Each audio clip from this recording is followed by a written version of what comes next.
Around March of 2014, I started talking to this girl on Tinder. She seemed pretty cool and fun, and after about a week of talking, she suggested that we meet up in person. She invited me to this coffee shop, and I accepted. However, the day of, she started messaging me, saying she had something to tell me. Her pictures on Tinder weren't actually her, and yes, she was a guy. He claimed that he really liked talking to me though, and begged me to still meet up with him. Naturally, I declined. I blocked his profile and continued on with life. About a week later, I started talking to another girl. Once again, she seemed cool and fun and we hit it off. She asked me if I spoke to people on Tinder frequently, and rather stupidly, I told her about my previous encounter with the man lady. She asked me if I wanted to meet up, and I said sure as long as it was in a public place. We decided on a cafe, and the next day I sat at the table waiting. 5, 10, 15 minutes had passed, and she was nowhere to be found. I then peered out the window and saw from across the street a man staring at me intently. I looked away, waiting for a few seconds, and looked back. He was still standing there, staring. At this point, I left the cafe, got on my bike, and booked it home. I was definitely a little freaked out, but tried to pull myself together and reasoned that no one could have followed me. I then deleted my Tinder profile, and things were normal for a few weeks. About 3 weeks later, I started getting phone calls. The numbers always showed up as unknown. I picked up the first few times to some guy breathing heavily into the phone. I was already a little freaked out after about a day. I stopped picking up the calls unless it displayed the caller's name. I then started receiving texts. At first they were pretty harmless, calls for attention and begging me to meet in person.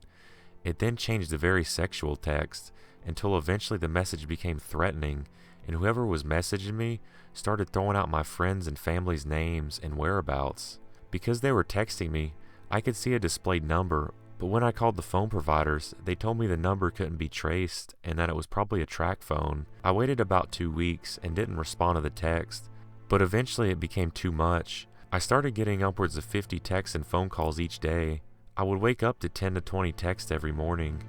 I then decided to change my number altogether. The texting and calls stopped for a while, but sure enough, it started happening again. I called my phone provider, asking if they ever gave out my number at any user's request, and they said their policy stated that they wouldn't or couldn't unless valid identification was provided. Then one day, I tried logging onto my Facebook but was denied. Within a day, some of my friends started contacting me, asking me what I was doing, saying that they were getting terrible messages from my account. In particular, one of my girlfriends was receiving messages about her mom who died years ago. I apologized profusely and told the people what was going on. I contacted Facebook and explained the situation, and they helped me access my account again, at which point I deactivated it for a while. Enough was enough. I decided to contact the FBI, explaining what had been going on for over a month now. They documented everything, but told me since I or any of my relatives were in no immediate danger, they probably wouldn't be able to do anything.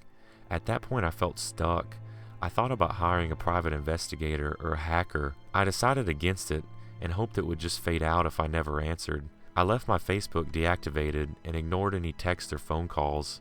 I never had any trouble at home, but some of my friends would receive an occasional text that would weird them out. I hated that they got dragged into it. One day I came home and things felt very eerie. The door was unlocked, the windows were open, and no one was home. I did a check of the place and found nothing else weird, so I locked everything up and just waited for my roommates to get home. It's been almost 7 months now, and the calls and texts have more or less stopped. I'll get an occasional text, but at most one every 2 weeks. At the peak of it, I was receiving almost 100 texts a day. It definitely affected my social and personal life. I became much more wary of people around me and my surroundings. I just felt like I couldn't really focus on anything until this stopped. Work was difficult, though I tried to maintain composure as best I could. Everything was just weird. I've since stopped using all forms of dating apps and websites. Things are getting back to normal, and at this point, I just want to put it all behind me. I'm moving at the end of this year, so it'll be nice to have a fresh start in a new place. I'm not going to sit here and say all dating apps are dangerous and no one should use them, but definitely cover your bases. Ask more questions before meeting someone. FaceTime them first, Skype, or anything. I was naive about it and regret it. I just recommend stick close to your friends and try meeting people in more traditional ways.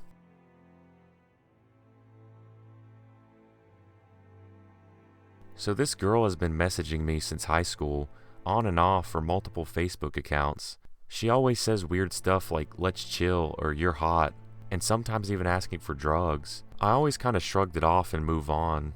The only thing I know about this girl is she was friends with my neighbor growing up, and she is a schizophrenic of some kind. I just finished college, and I'm stuck back in my hometown with my parents for a bit while searching for a job. The girl lives only a couple blocks away and has obviously seen me around because she is constantly messaging me to hang out and saying that she knows I'm home. Things got a little more serious the other day. She showed up at my house. I'm here on the internet, and I heard a loud knock at the door. I yell, "Yeah, 1 second," and I start to make my way towards the door. I open the door thinking it's a package or something, but nope, nobody was there. I didn't think much of it. I head back to my room, and just as I entered, I heard a loud single knock at the front door. I head back and peep through the door, and she was standing there. Her appearance freaked me out a bit. She seemed disheveled, greasy hair, Crocs, pajama pants, heavy coat, and her eyes. Her eyes have the most lifeless look to them. I swear she blinked maybe twice while gazing at my door. My mind begins to race, but ultimately I decided to confront her. Things were more normal than I expected at first. She said hi and asked what I was doing, asked if I wanted to hang out, and told me she had some weed, all while just staring at me. It was hard to lock eyes with her. I refused, saying I don't smoke, which I really do, and I asked her if she was crazy for being out in this cold. This triggered some weird squirrely behavior, but she abruptly agreed and said she was going to head back home and drink some tea. Fair enough. I was a little weirded out by the whole thing. The first knocks followed by the single, her clothes and conversation, but mostly by her eyes. I move on. 2 nights ago, about 1 a.m., there's a single knock at the door. It drives my dogs crazy and wakes everyone up in the house. My dad checks the front door and no one's there. He asks me if I heard anything. I confirm the knock and he goes back to sleep. I remain awake, waiting for more knocks and waiting for her. They never come. Freaked out and angry, I managed to get back to sleep. The next morning, I laid in bed, questioning if it was her. It had to be. The single knock. Why does she do that? I get a message on Facebook around lunchtime from someone named Ivanka Dracula. It's her. That's not her real name. She asked how I slept. I get really mad and told her to leave me alone, and I block her. Today I received pictures through text of her, naked and smoking weed. She got my number somehow. I've had enough, and this girl is really freaking me out. This happened when I was about 15. I was always a bit of an awkward teen. I had loads of friends but was overweight, so guys weren't really interested in me. I always was friend-zoned. Anyways, as an out, I talked to guys on the internet, some of whom were really nice and genuinely seemed interested in me. So I was talking to this guy who was actually really nice, and I stupidly told him where I went to school. I didn't mention it before, but he lived on the other side of the world, so it never crossed my mind that this would be an issue. I hadn't spoken to him in ages and never thought anything of it, but in class one day, a teacher calls me out to the hall and tells me that I'm not in trouble, but my parents are here to pick me up. I get out of school and see my dad standing there. That look on my dad's face was something I'd never seen before. I don't think I've ever seen him that mad in my life. He's a super mellow guy.